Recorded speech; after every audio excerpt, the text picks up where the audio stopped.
தேசிய வாக்காளர் தினத்தை முன்னிட்டு கோவையில் நடைபெற்ற சைக்கிள் பேரணியில் இளைஞர்களுடன் சேர்ந்து மாவட்ட ஆட்சியரும் சைக்கிள் ஓட்டி விழிப்புணர்வு ஏற்படுத்தினார். 16வது தேசிய வாக்காளர் தினம் இன்று நாடு முழுவதும் கடைபிடிக்கப்படுகின்றது. இதனை முன்னிட்டு வாக்கு செலுத்துவதன் முக்கியத்துவம் குறித்து பொதுமக்களிடம் கொண்டு செல்லும் விதமாக கோவையில் விழிப்புணர்வு சைக்கிள் பேரணி நடைபெற்றது. இந்த சைக்கிள் பேரணியை கோவை மாவட்ட ஆட்சித்தலைவர் பவன்குமார் கிரியப்பன் அவர் துவக்கி வைத்தார்.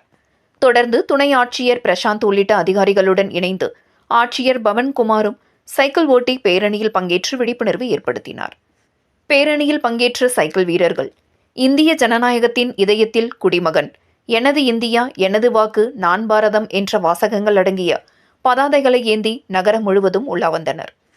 கலெக்டர் அலுவலகத்தில் துவங்கிய இந்த சைக்கிள் பேரணி காந்தி பார்க், ஜிசிடி கல்லூரி வழியாக காந்திபுரம் நூறடி சாலை, பந்தய சாலை உள்ளிட்ட பகுதிகளை சுற்றி மீண்டும் மாவட்ட ஆட்சித்தலைவர் அலுவலகத்தை வந்தடைந்தது. சுமார் 20 கிலோமீட்டர் சுற்றளவில் நடைபெற்ற இந்த பேரணியில் 100க்கும் மேற்பட்ட சைக்கிள் வீரர்கள் பங்கேற்றனர். இதுகுறித்து சமூக ஆர்வலரும் சைக்கிள் வீரருமான விஷ்ணு பேசுகையில், கோவையில் கடந்த 2 தேர்தல்களில் வாக்குப்பதிவு சதவிகிதம் குறைவாக இருந்தது. சமீபத்தில் நடைபெற்ற தேர்தலில் 58% வாக்குகள் மட்டுமே பதிவாகின. இனி வரும் தேர்தலில் இந்த நிலை மாறி 100% வாக்குப்பதிவு நடைபெற வேண்டும் என்ற நோக்கத்தில் இந்த விழிப்புணர்வு சைக்கிள் பேரணி நடத்தப்பட்டது.